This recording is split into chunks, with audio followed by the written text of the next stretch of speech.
Assalamualaikum warahmatullahi wabarakatuh. Perkenalkan, nama saya Andra Pangestu, NIM 114180057 dari kelas B mata kuliah konservasi dan rehabilitasi lahan.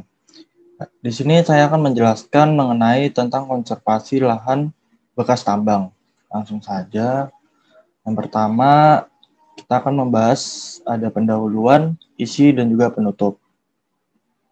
Jadi di pendahuluan ini yaitu kebutuhan lahan yang kita punya itu semakin bertambah dengan meningkatnya populasi penduduk di dunia ini. Begitu juga dengan adanya permasalahan lahan yang ada, seperti contohnya untuk kegiatan pertanian, lahan bekas tambang memerlukan upaya pemulihan terlebih dahulu sebelum dilakukan kegiatan lain-lainnya. Tetapi adanya lahan bekas tambang termasuk dalam kategori terdegradasi sangat berat tanpa adanya usaha rehabilitasi dan reklamasi tanaman sulit untuk beradaptasi apalagi berproduksi secara optimal. Jadi di topografi, fisiografi, dan morfologi lahan menjadi berubah dengan berubahnya bentang alam, seperti terbentuknya lubang bekas tambang dan bukit menjadi terpotong. Limbah sisa hasil tambang juga ada di permukaan lahan, seperti contohnya batuan sisa tambang atau overburden, sisa bahan tambang yang berbentuk pasir atau tailing, dan air asam tambang, limbah, batuan yang mengandung logam berat merupakan faktor pembatas pemanfaatan lahan bekas tambang untuk pengembangan pertanian. Di sini kita akan membahas 4 kondisi lahan bekas tambang. Yang pertama yaitu adanya tanah lapisan atas atau topsoil dan juga erosi tanah. Yang kedua adanya kepadatan tanah. Dan yang ketiga arahan reklamasi, dan yang keempat keseragaman tanaman sengon. Untuk yang pertama yaitu tanah lapisan atas atau topsoil dan juga erosi tanah. Untuk penurunan kualitas tanah lapisan atas atau topsoil pada lahan bekas tambang ini ditandai dengan rusaknya struktur tanah, erosi, pencucian yang berlebihan, pemadatan tanah, penurunan pH, dan juga penurunan hara tanaman. Yang kedua yaitu adanya peran tanah lapisan atas sangat penting, terutama untuk menutupi lapisan substrat yang relatif buruk seperti sisa-sisa lahan bahan tambang. Lalu tanah lapisan atas yang hilang beberapa sentimeter dapat juga menurunkan produktivitas sebesar 40% pada tanah subur, sedangkan pada tanah kurang subur sebesar 60%. Pemberian lapisan tanah ini setebal 10-80 cm pada lahan bekas tambang dapat menyebabkan adanya erosi tanah. Untuk yang kepadatan tanah merupakan salah satu faktor pembatas bagi pertumbuhan tanaman pada lahan bekas tambang. Pada lahan bekas tambang yang mempunyai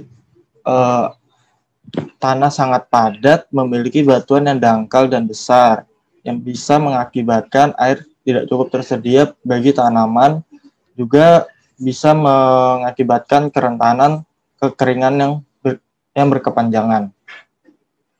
Nah, untuk arahan reklamasi yang bisa dilakukan menurut Menteri Kehutanan Republik Indonesia nomor P4 Menhut A 2011 tentang pedoman reklamasi hutan memaparkan tahapan reklamasi dalam bentuk revegetasi meliputi kegiatan contohnya yaitu adanya penataan lahan, pengendalian erosi, revegetasi, dan juga pemeliharaan.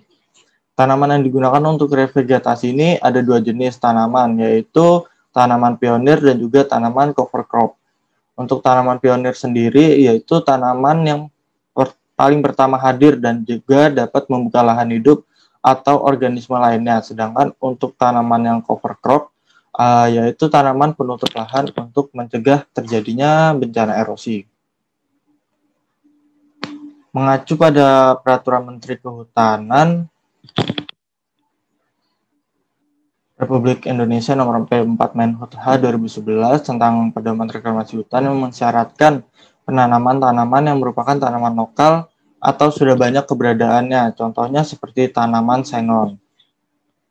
Nah, untuk tanaman sengon sendiri mempunyai keragaman, yaitu pada lahan-lahan yang akan direklamasi, tanaman yang berumur sama pada daerah sisi lereng umumnya mempunyai pertumbuhan yang lebih baik dibandingkan juga tanaman pada daerah datar. Mengapa begitu? Karena di daerah datar biasanya mempunyai kepadatan tanah dibanding dengan daerah lereng, sehingga perakaran tanaman lebih mampu berkembang pada daerah lereng. Hal ini terjadi karena akar tanaman pada daerah miring lebih berkembang serta mendapatkan unsur hara yang lebih dibandingkan akar tanaman yang hidup di daerah yang datar. Hal ini disebabkan karena padatannya tanah pada bagian datar sehingga sulit untuk ditembus oleh akar tanaman. Dengan pemindahan topsoil dari kondisi awal lalu bisa disimpan di lokasi penyimpanan topsoil yang cukup lama juga dapat menjadikan berubahnya sifat tanah dari aslinya. Dari berbagai keadaan bisa dimungkinkan atau bisa diprediksi tanah saling bercampur meskipun tidak berubah kondisi awal tanahnya, tapi hal ini bisa mempengaruhi sifat fisika maupun kimia tanahnya yang bisa menjadikan tanah memiliki sifat yang cukup beragam. Untuk stok karbon pada Serasa Sengon sendiri yang berumur 7 tahun di area revegetasi mempunyai lebih tinggi dibandingkan dengan hutan alam yang sudah ada karena pasokannya dari tumbuhan bawah. Untuk mengembalikan hutan di pasca tambang ini sendiri adalah dengan percepatan upaya penyerapan dan penyimpanan karbon, penanaman pengayaan dengan jenis tanaman sekunder. Bisa ditarik kesimpulan dari pemaparan sebelumnya, yaitu yang pertama, peranan terhadap lapisan tanah atas atau topsoil itu sangat penting untuk kondisi lahan yang sudah dilakukan penambangan. Yang kedua, kepadatan tanah juga sangat perlu diperhatikan karena mempunyai fungsi sebagai pembatas pertumbuhan tanaman dan juga bisa menganalisis kekeringan pada lahan tersebut. Lalu yang ketiga, mempunyai sangat penting untuk melakukan kegiatan reklamasi ini karena untuk mengembalikan fungsi lahan sebelumnya yang sudah ditambang. Yang keempat itu yaitu keragaman tanaman sengon ini digunakan karena jenis tanaman yang cukup cepat tumbuh dan juga akar tanamannya ini bisa mengurangi tingkat bencana erosi. Terus yang kelima yaitu adalah stok karbon pada Serasa Sengon ini lebih tinggi dibandingkan dengan hutan alam yang sudah ada karena pasokannya dari tumbuhan bawah. Ini sumber yang saya ambil untuk membuat PowerPoint ini. Mungkin sekian penjelasan konservasi lahan bekas tambang dari saya. Jika ada kurangnya saya mohon dimaafkan. Wassalamualaikum warahmatullahi wabarakatuh. Terima kasih. Sehat selalu dan juga tetap menjaga protokol kesehatannya.